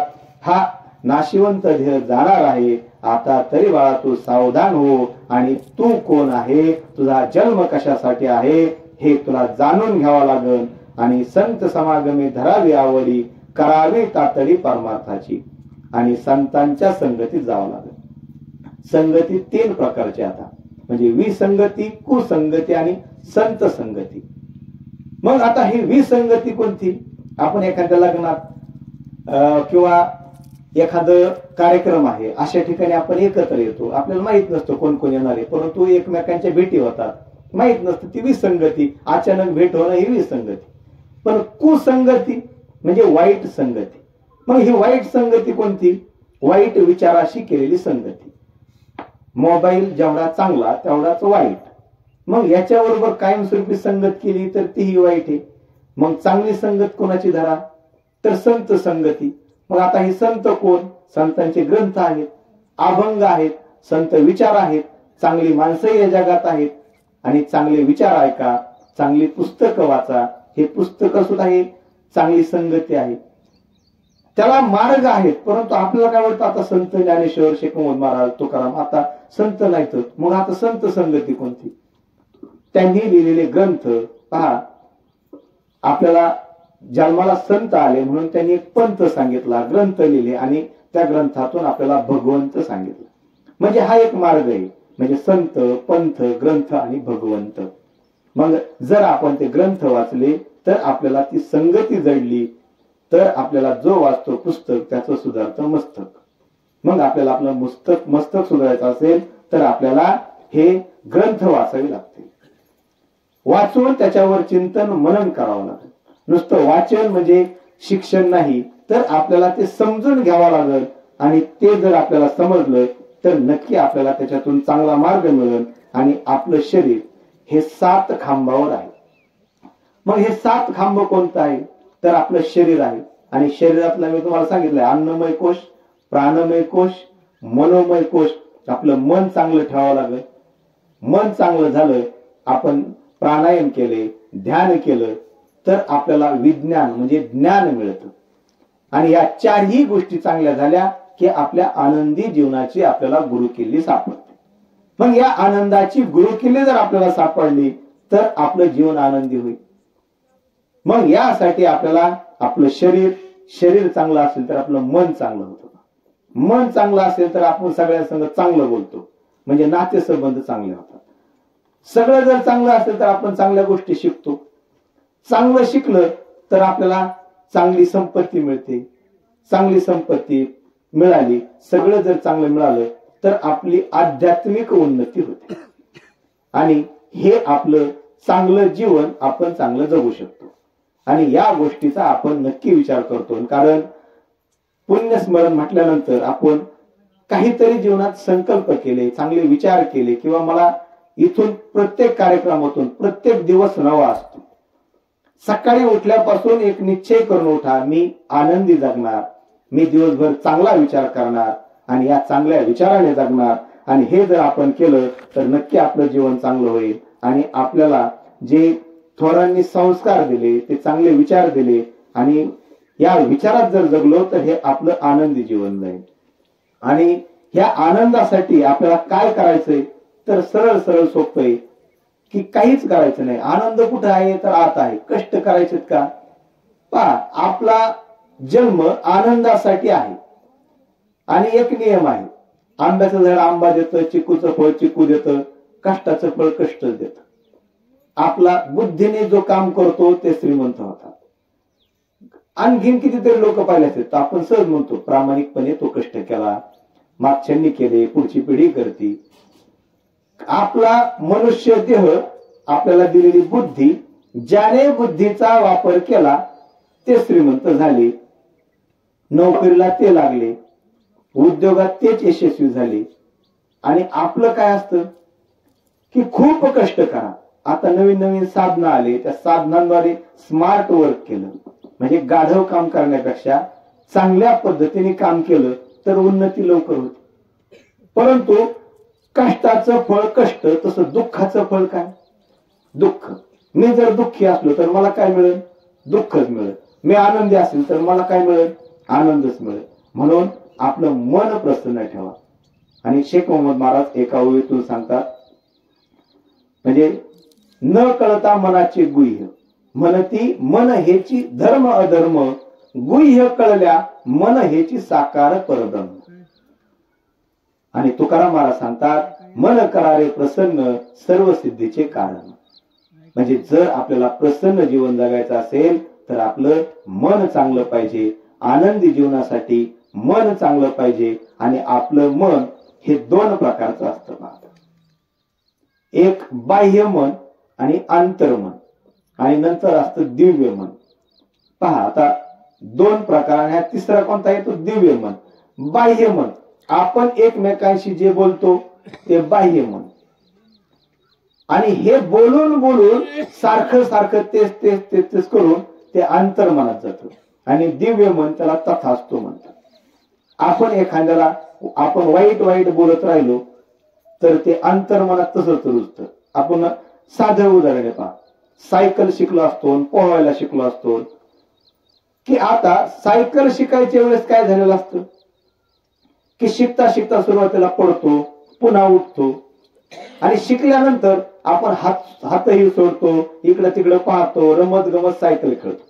आता हँडलवर लक्ष असतं का? का पॅन्डलवर लक्ष देतो का? आपण सहज खेळतो ते.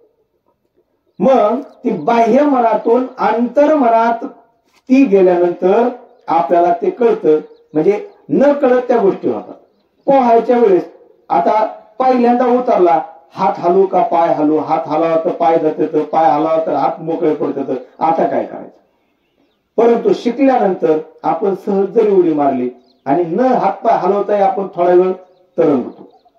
मग हे कसं होतं?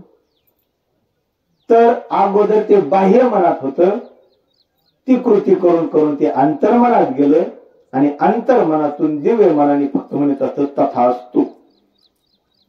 कोणीतरी सांगितलेलं आहे की आपण जे वास्तू बांधतो त्या वास्तूत एक वास्तू पुरुष असतो, आणि तो वास्तू पुरुष सांगत फक्त त्याला एकच भाषा कळते, तो म्हणत असतो तथास्तु. आणि तो कधी म्हणतो 24 तासातून हे माहीत नाही. परंतु त्यावेळेस नेमकं आपण वाईट बोललो आणि त्याच वेळेस जर तो तथास्तु म्हणला तर सगळे आपला बिघाड होतो. म्हणून आपल्याला काय करावं लागेल? 24 तास चांगले विचार, चांगलं बोलावं लागेल. आणि मग तो तथास्तु कधी म्हटला तर अडचण आहे का? आणि नेमकं वाईट बोलायच्या वेळेस जर तो तथास्तु म्हटला तर काय करायचं? आता आपल्यावर किती जबाबदारी आहे. म्हणजे आता कोणाला दोष, कोणाला टीका, कोणाची निंदा, कोणाला त्रास द्यायचा नाही, आणि आपला आनंद आपण घ्यायचा आहे. आता नाहीतर तू त्याने जर तथास्तु म्हटलं तर हे सगळा बिघाड होतो. म्हणून आपल्यावर खूप मोठी जबाबदारी आलेली आता की त्यातली वास्तूतला तो वास्तू पुरुष कधी तथास्तु म्हणे आणि नेमकं आपण तो वाईट कोणाची निंदा करीत असलो तर तथास्तु म्हटला ती लागली लचंड आपल्याला. म्हणजे ह्या गोष्टीपासून जर टाळायचं असेल तर आपल्याला कायमस्वरूपी चांगल्या विचारात जगावं लागेल. आणि हे संत सांगतात की नाशिवंत देह जाणार सकळ आयुष्य खातो काळ सावधान. आता हे सावधानतेचा इशारा देतात आणि क्षणोक्षणी हाची करावा विचार. म्हणजे क्षणाक्षणाला तुम्हाला विचार करावा लागेल मला जगायचंय कसं, मी कोण आहे, मी कशासाठी आलोय, या गोष्टीचा जर विचार केला तर आपल्याला जगण्याचा मार्ग सापडेल. नाहीतर आपण आपल्या धुंदीत असलो तर मार्ग सापडणार नाही. म्हणून तुझं आहे तुझं पाशी परी तू जागा चुकलाशी. सगळं माझ्या जवळ आहे. पहा, एक मुलगी होती आणि ती वाळवण म्हणजे समुद्र किनारी फिरायला गेली होती आणि त्या ठिकाणी एक फुगेवाला होता. आणि फुगेवाला असताना सगळे मुलं त्याच्याकडे जायचे. कोणी लाल पिवळ्या निळ्या रंगाचा फुगा विकत घ्यायचे आणि मुलं पुन्हा हसत हसत पळायची. पण एक फुगा असा होता की मुलं विकत घेत नव्हती आणि त्या काळ्या रंगाचा फुगा होता.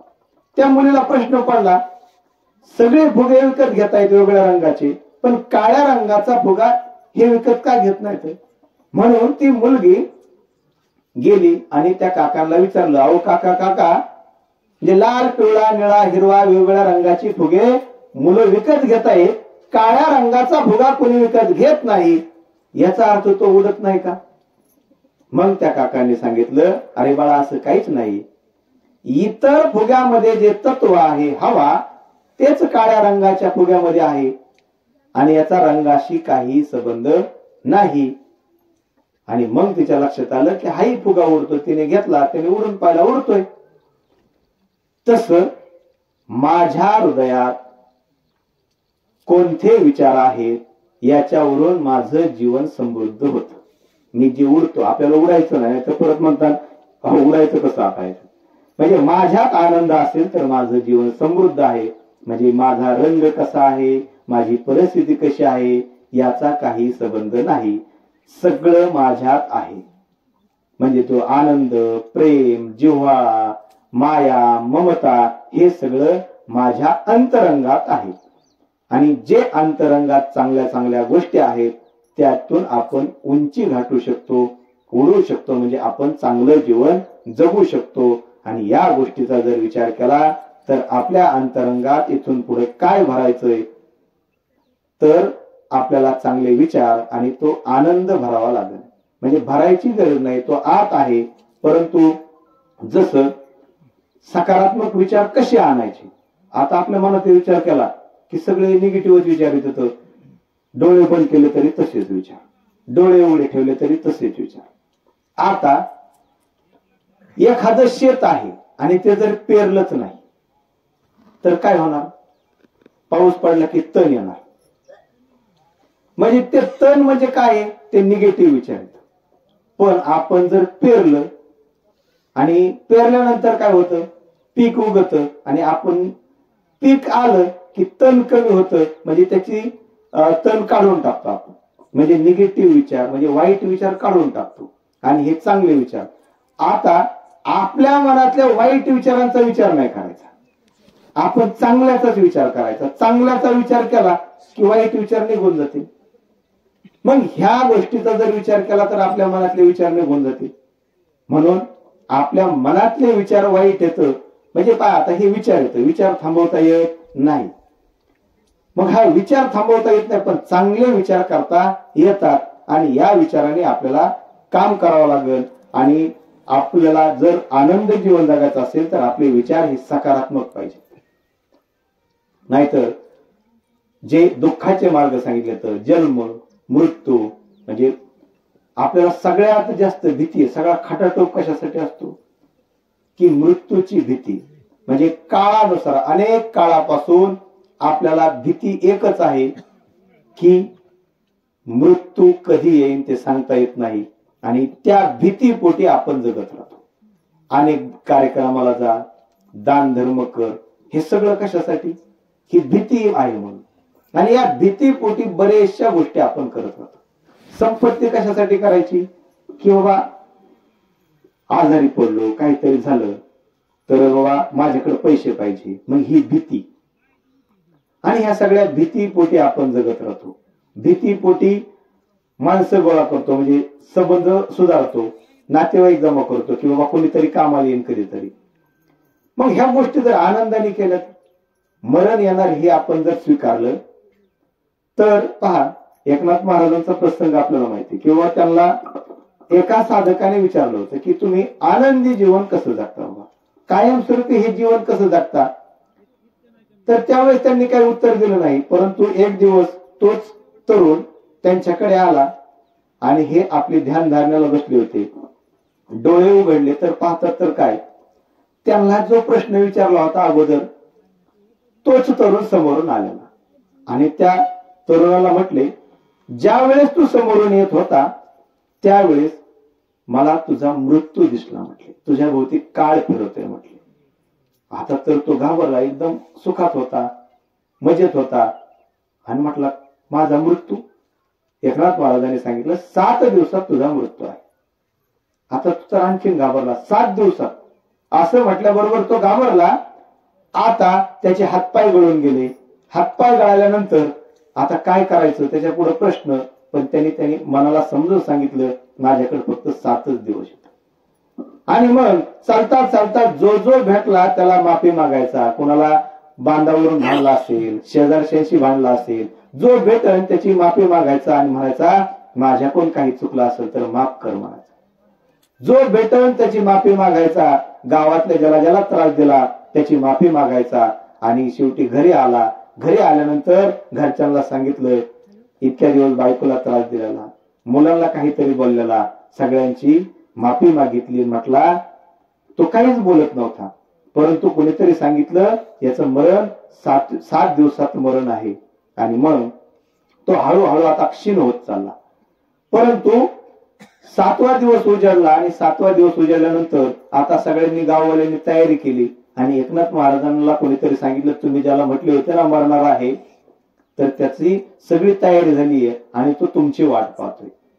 एकनाथ महाराज तिथे गेले आणि त्याच्या कानात जाऊन सांगितलं हीच माझ्या आनंदाची गुरुकिल्ली आहे, तुला 7 दिवसात कसं वाटलं. तो म्हटला या 7 दिवसात मी मरणार आहे म्हणून मी कोणाशी भांडलो नाही, कोणाला त्रास दिला नाही, एकदम हलकं जीवन जगलो. मग म्हटले एकनाथ महाराजांनी सांगितलं मीही हेच जगतो. 7 दिवसांनी काय आणि 70 वर्षांनी काय, मी तर मरणारच आहे. हा विचार ज्यावेळेस आपण जगतो त्यावेळेस सगळ्यांशी चांगलं बोलतो. मग हा मरणाचा विचार पहा, आनंदात तर सगळ्याला जायचंय, परंतु किती दिवस जगला याच्यापेक्षा तो कसा जगला याला खूप महत्व आहे. आणि त्या विचारात जर जगलो तर मी आनंदी जीवन जगू शकतो. आणि किती दिवस जगला याच्यापेक्षा कसा जगला हे महत्वाचं आहे. म्हणून तो पुन्हा त्याला सांगितल्यामुळे तो तरुण उठला आणि त्याला थोडं बरं वाटलं. आणि ज्यावेळेस एखादी सांगतो आपल्याला की तू मरणार आहे, मरणार तर प्रत्येक जण आहे, परंतु कसं जगायचं हे आता आपल्याला ठरवावं लागेल. आणि आपण जर काही जीवनात संकल्प केले, काही चांगले विचार जगलो, आपलं आरोग्य चांगलं जपा. ह्या शरीरावरच भगवंताने दिलेलं सगळ्यात श्रेष्ठ देणगी असेल तर ते आपलं शरीर आहे. देह देवाचे देऊळ, आत बाहेर निर्मळ. म्हणजे हे तुकाराम महाराजांनी सांगितलं. म्हणजे देव माझा, मी देवाचा, हीच माझी सत्य वाचा. आणि देह देवाचे देऊळ, आत बाहेर निर्मळ. देव पहायास गेलो आणि देवची होऊन आलो. तुका म्हणे धन्य झालो, आज विठ्ठला भेटलो. आता हा देव कुठं आहे तर त्यांनी सांगितलं देह हे देवाचे देऊळ आहे. आपला देह ते देवाचं मंदिर आहे. त्याला निर्मळ चांगलं शुद्ध ठेवा, चांगल्या विचाराने शुद्ध ठेवा हे संत सांगतात. आणि या संतांनी जो मार्ग दिलाय तो त्यांचा आत्मानुभव आहे. त्यांनी जो सांगितलाय त्यांनी ते प्रत्यक्ष पाहिलंय, ते जाणलंय, म्हणून ते लिहिलेलं आहे. आणि त्यांचे अनुभव आपण वाचले पाहिजे, ऐकले पाहिजे. आणि आपलं आरोग्य चांगलं जपा. आपल्या मुलांवर चांगले संस्कार करा. पहा आपल्या मुलाने काय व्हावं हे आपल्या हातात नाही. तुम्ही म्हणत असाल त्याने डॉक्टर व्हायला पाहिजे, इंजिनियर व्हायला पाहिजे, शेजारचा कलेक्टर झाला म्हणून आपलाही कलेक्टर झाला पाहिजे, आणि तो मिलिटरीत गेला म्हणून आपलाही मिलिटरीत गेला पाहिजे, तर असं काही होणार नाही. त्याला जे व्हायचंय तेच होणार आहे. गौतम बुद्ध ज्यावेळेस जन्माला आले त्यावेळेस सगळे ज्योतिषी बोलवले होते आणि सगळ्या ज्योतिषांनी सांगितलं राजाच्या भीतीपोटी की हा राजकुमार होणार आहे, मोठं राज्य उभा करणार आहे, सगळं वैभव उभा करणार आहे, आणखी साम्राज्य वाढवणार आहे. पण एक ज्योतिषी आला आणि त्याने सांगितलं, राजा कितीही प्रयत्न कर पण तुझा मुलगा संन्यासीच होणार. आणि तो राजा संन्यासी व्हावा नाही म्हणून, गौतम बुद्ध संन्यासी व्हावे नाहीत म्हणून त्या राज्यातले म्हातारे माणसं त्याला दिसू नयेत. तो कायमस्वरूपी तो विलासी जीवन जगला पाहिजे. झाडांवरून पिकलेला पानं सुद्धा खाली पडू नये याच्यासाठी सुद्धा माळी होती. म्हणजे एवढी सुविधा उभा करून सुद्धा ज्या वेळेस एका दिवशी युवक महोत्सव होता आणि युवक महोत्सवात राजाच्या पुत्राने त्याचं उद्घाटन करायचं असतं म्हणून राजकुमाराला बोलवलं. इतक्या दिवसानंतर राजा बाहेर पडला, परंतु राजाने सगळी खबरदारी घेतली होती. आणि चालता चालता एक वृद्ध दिसला आणि त्या सारथीला विचारलं, हा कोण आहे, हा असा का चालतोय? आणि त्या सारथ्याने सांगितलं, मला परवानगी नाही सांगायची, पण म्हटला मी राजाचा पुत्र आहे, मला सांग, नाही तर तुझं मुंडकं उडेल. आणि मग त्याने सांगितलं, ही तरुणपणानंतरची अवस्था, ही वृद्ध अवस्था. आणि मग त्याने विचारलं की मीही म्हातारा होईल का? त्याने सांगितलं, हो, प्रत्येक जण म्हातारा होणार आहे. पुढे गेल्यानंतर त्याला एक शव दिसलं, म्हणजे स्मशानात चाललेले होते आणि एक मेलेला माणूस त्याला घेऊन चाललेले होते. आणि चाललेला असताना त्या सारथ्याला विचारलं की हा काय प्रकार आहे? तो म्हटला, एक जणाचा मृत्यू झालाय. तो म्हटला, हे मृत्यू काय प्रकार असतो? म्हातारपणानंतर माणसाचा मृत्यू होतो आणि प्रत्येकाला एक दिवस जावं लागतं. तो म्हटला, मी सुद्धा जाणार आहे का? तो म्हटला, जो जन्माला आलाय तो मरणार आहे. आणि मग त्याच्यात वैराग्य जागे झालं. आणि एक पुढे गेल्यानंतर एक संन्यासी दिसला, भव्य कपडे घातलेला, आणि म्हटलं, हा कोण आहे? तो म्हटला, हा सगळं संसार सगळं सोडून चाललाय आणि तो आनंदाचं जीवन जगतोय आणि आनंदाच्या शोधात चाललाय. मी कोण आहे हे शोधण्यासाठी तो बाहेर पडलेला संन्यासी आहे. आणि मग त्याच्या लक्षात आलं की परत तो घरी आला. मधूनच घरी आला, तो युवक महोत्सवाला गेला नाही सिद्धार्थ. आणि घरी आल्यानंतर बायको आणि तो मुलगा राहुल रात्रीच्या वेळेस त्या मुलाला आणि बायकोला सोडून ते निघून गेले. निघून गेल्यानंतर पुन्हा 12 वर्ष वेगवेगळ्या प्रकारची तपश्चर्या केली आणि जगाला एक ज्ञान दिलं आणि ते बुद्ध तत्वज्ञान म्हटलं जातं. आणि तो जगभर त्याचा प्रचार प्रसार झाला. 12 वर्षानंतर ज्या वेळेस तो घरी आला, म्हणजे गौतम बुद्ध होऊन आले, आणि बुद्ध म्हणजे ज्ञानी, ज्ञानी होऊन आले. बायकोने विचारलं, अगोदर तर खूप बोलली आणि नंतर विचारलं, जे जंगलात जाऊन मिळालं ते घरी मिळालं नसतं का? आणि गौतम बुद्धाने सांगितलं होतं, हे मला जंगलात गेल्यावर कळालं, हे घरी सुद्धा मिळू शकतं 12 वर्षाच्या तपश्चर्यानंतर. आणि मग हे घरात आनंद आहे, सगळीकडे आनंद आहे, ते तत्व सगळीकडे आहे, ते आपल्या अंतरंगात आहे. जीव आणि शिव एकच आहे, आत्मा आणि परमात्मा एकच आहे, हे सगळं एकच आहे, भगवंत चराचर्य आहे. हे ज्या वेळेस आपल्याला कळलं त्यावेळेस आपल्याला हा आनंदाचा मार्ग सापडत. आणि मुलांवर चांगले संस्कार करा असं म्हटलं जातं. संगत आंधळ्याने संगती डोळसाची धरावी, दैना ही चुकवावी परापोडीची. आंधळे लागले आंधळ्याचे पाठी, पडले शेवटी भवडामध्ये. चांगल्या माणसाचा हात धरा, चांगल्या विचाराचा मार्ग धरा, चांगल्या संगतीत राहिलो तर आपल्याला चांगला मार्ग सापडेल. आणि ह्या मार्गाने जर चाललो तर आपलं जीवन आनंदी होईल. नाहीतर आपलं जसं वातावरण, तशी संगत, तसे विचार आणि तशीच कृती, तसं आचरण, तशी वासना, तसेच संस्कार आणि तसंच नशीब. आपलं नशीब कशावर घडत असेल तर आपल्या या संस्कारावर घडतं. म्हणून चांगले संस्कार महत्वाचे आहेत, चांगली संगत महत्वाची आहे. नाहीतर आपण आंधळ्याने संगती डोळसाची धरावी म्हणूनच म्हटलं जातं चांगल्या माणसाची संगत धरा आणि भगवंताची भक्ती करा. हेच दान देगा देवा तुझा विसरण न व्हावा. या भगवंताच्या भक्तीत आपण राहिलो पाहिजे, नामस्मरण केलं पाहिजे आणि हा आनंदाचा मार्ग आपल्याला तो भक्तीत सापडतो. ज्यावेळेस आपण पंढरीची वाट चालतो त्याचं एकमेव कारण आहे, जसं जसं आपण पंढरीच्या जवळ जातो त्यावेळेस ते एकच सांगतं, जीव आणि शिव एकच आहे, तो मीच आहे, तू म्हणजे ते तत्व एकच आहे. आपण सगळं विसरून जातो पहा. तिथं तू मी सगळे माऊली होतात, सगळे महाराज होतात आणि तिथं असा दुजा भाव नसतो. आता जात धर्म पंथ तिथं काही प्रकार सगळा सुटलेला असतो. ज्यावेळेस वाळवंटात जातो आणि त्या चंद्रभागेत जातो त्यावेळेस सगळं देहभान हरपलेलं असतं आणि त्यावेळेस त्या आपल्याला अनुभूती येते की तो आणि मी एकच आहे, मी भगवंत स्वरूप आहे आणि या चराचर हे भगवंताने आपल्याला आहे. मग या गोष्टीचा आपल्याला विचार करावा लागेल की आपण भगवंताचे अंश आहोत. आणि सगळ्यात महत्वाचा विषय यंदाचा जो उन्हाळा होता, यंदाच्या उन्हाळ्यात भयंकर उन्हाळा, कोरोना नंतरचा आणखीन एक भयंकर उन्हाळा आपल्याला या निसर्गाने अनुभवला आपण. आणि आपण वृक्षवल्ली आम्हा सोयरे, जर आपण झाडं लावली, झाडं जगवली, एक वृक्ष जेवढं काम करतो तेवढे 1,00,000 माणसं करू शकत नाही.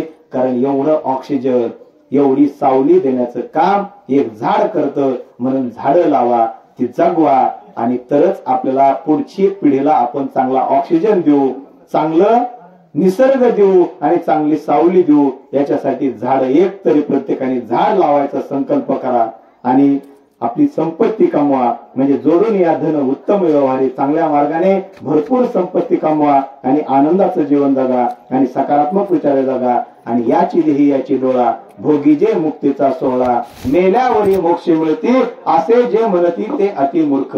मेल्यावर काय मिळणार हे माहित नाही, परंतु जोपर्यंत आपण जिवंत आहोत तोपर्यंत आपल्याला आनंदाने जगता आलं पाहिजे. आणि हाच खरा मोक्ष आहे. मोक्ष या शब्दाचा अर्थ आहे मोहाचा क्षय होणं, म्हणजे माझ्यातला काम क्रोध वाईट विचाराचा क्षय होणं म्हणजेच माझा मोक्ष. म्हणजे प्रत्येकाचा मोक्ष करायचा हातात हे आपले आहे. म्हणून आपण तो विचार करता आणि आपण याच्यावर आचरण करता. आणि आज ज्यांचं पुण्यस्मरण आहे असे त्यांना आपण एक सद्गती प्राप्त झालेली आहे त्यांना. आणि खऱ्या अर्थाने आजचं बाबासाहेब दत्तू गावडे यांचं पहिलं पुण्यस्मरण यांनी बाबासाहेब 30 असे इथे आहे का? बरोबर. हा, तर 30वे पुण्यस्मरण आता मला माहित नव्हतं. तर हे 30वे पुण्यस्मरण आणि या निमित्त पहा म्हणजे 30 वर्ष झाले आपण त्या आठवणी त्या विचारात जगतोय. ही खरोखर एक श्रीमंती आहे. आणि 30 वर्षात आपण विचार जपून ठेवले. माणूस खऱ्या अर्थाने जिवंत हा विचाराने राहत असतो. म्हणून आपल्याला कार्य कसं करायचं, येताने काय घेऊन आलात हे आपल्या हातात नाही, परंतु जाताने आपल्याला काय द्यायचं या जगाला हे आपल्या हातात आहे. म्हणून आपण या गोष्टीचा नक्की विचार करू. आणि आजची जी सेवा करण्याचा योग आला आणि खरोखर हे माझं भाग्य समजतो की या सगळ्या पाहुण्या रावळ्यांच्या गावात इथं आलो आणि या सेवेची तुम्ही संधी दिली त्याबद्दल तुमचे मनपूर्वक धन्यवाद. आणि पहिल्यांदाच योग आला आणि माझं पहिलं प्रवचन सुद्धा 3 वर्षापूर्वी याच गावात सुरू झालं होतं थेटेवाडीला. आणि खरोखर एक भाग्याचा दिवस माझ्या दृष्टीने. आणि तर बोला पुंडलिकावर झाली तर श्री ज्ञानदेव तुकाराम पंढरीनाथ भगवान की जय, मौली ज्ञानेश्वर महाराज की जय, जगद्गुरु तुकाराम महाराज की जय, सद्गुरु शेख मोहम्मद महाराज की जय, आत्मारामगिरी महाराज की जय, सब संतन की जय.